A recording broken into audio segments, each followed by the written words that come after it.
ここは男子トイレ。間違いなく男子トイレだ。俺の静かなオアシスだったのに。じゃあなぜなんでここに先生が。 And with that, you now know the premise of every single episode.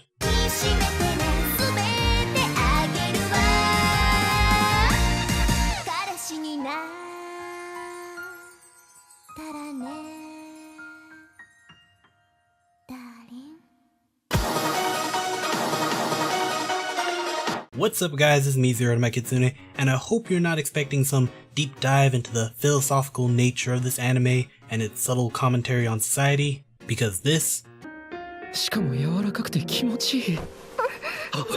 すみません、すぐ離れます。待って。 is Fat Fuel.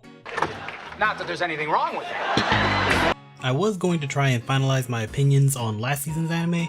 Not sure if I want to do one big video like I did last time versus a couple of smaller videos like this one focusing on a single series. I was going to try and finish that, but I noticed this. Yeah, save for the rest of the 12 episode intros.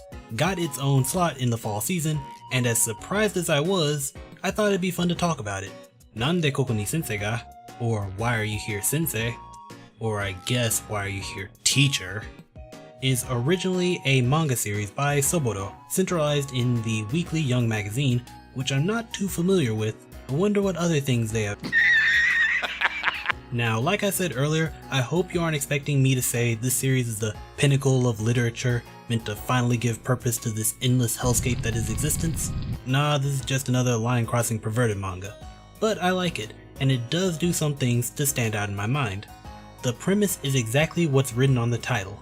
The main character is minding their own business until fate decrees that they stumble upon Sensei, which just so happens to put them both in a scandalous situation and hilarity ensues. Why are you here, Sensei? Now you have Sato, the standard ecchi anime protagonist, well, maybe a bit more bold than the average protagonist, who is paired up with Kojima Sensei. Not that one.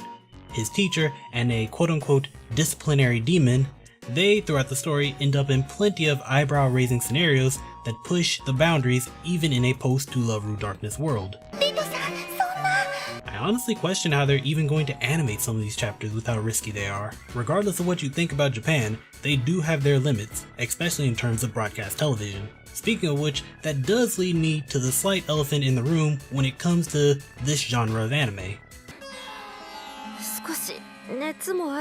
This is Blu-ray bait. Kinda sad to see all those stickers polluting the screen, but it is to be expected with how upfront the fan service is. What isn't acceptable is this.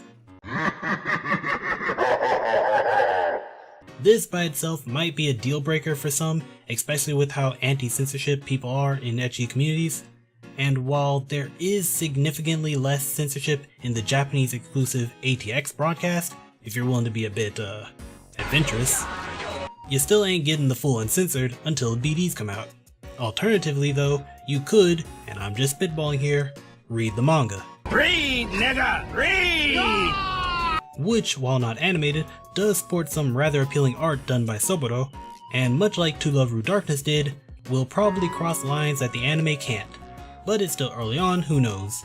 Eventually though, as one would expect, seeing the same characters go through ecchi scene after ecchi scene will start to wear out its welcome, so the story does do something to mix things up. Does it stop with the softcore porn and focus on character development? No, what are you, crazy? They add more characters, Jesus, what is wrong with you? I really do like how this series went about adding new characters compared to most. Normally they just add more and more women to keep things fresh, which is why most ecchi series are also harem series by the way.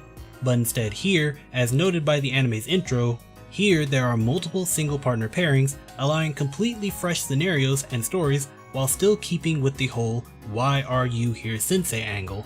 It's interesting to see the first episode deviate from the manga a bit in this regard, introducing multiple characters while also showing them all in the intro itself.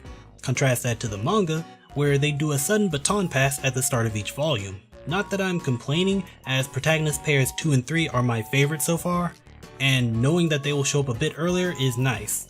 Pair 2 is my favorite couple, matching the small and cute Masakaze, whose voice immediately stood out to me as being voiced by Goto Yuko, who also voiced Minos from Queen's Blade. いえいえ、大丈夫ですよ。 Huh. Wonder what other weird roles were. 全然苦しくありません。それどころかご褒美です。 She is paired with the big and scary Suzuki, who everyone is afraid of, but in reality is just a big awkward guy who scares everyone away with his looks, and most of the story plays off that. Pair 3 on the other hand, is where they start bending the rules, matching the student Takahashi with his tomboyish childhood friend, Hazukara sensei, who teased him a lot when they were young. Like, yeah, I guess that's a sensei, but while I'm morally obligated not to look up these characters' ages, he can't be that much younger than her. They literally grew up together. Anyways, this dude is where the story really pushes boundaries in my mind.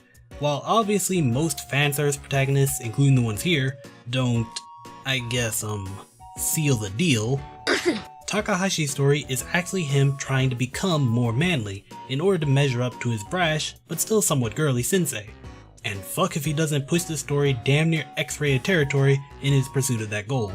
But now we're getting a bit too close to spoiler territory for my taste, and I can literally feel the YouTube snipers aiming their guns at me. So in conclusion, Why Are You Here Sensei is a shameless fanservice and borderline hentai manga series, and if that's your cup of tea, then the anime adaptation will be right up your alley even though it's only 15 minutes long for each episode. But I think that's fine for such a series. If it's not your cup of tea, then you probably didn't make it this far into the video. I don't know what to tell you. Nice story, fun characters, but its purpose is clear. Either way, check out the anime. It is being simulcasted in English on HIDIVE at the time of this video. Read the manga, though that is still not officially translated, and I will see you guys next time.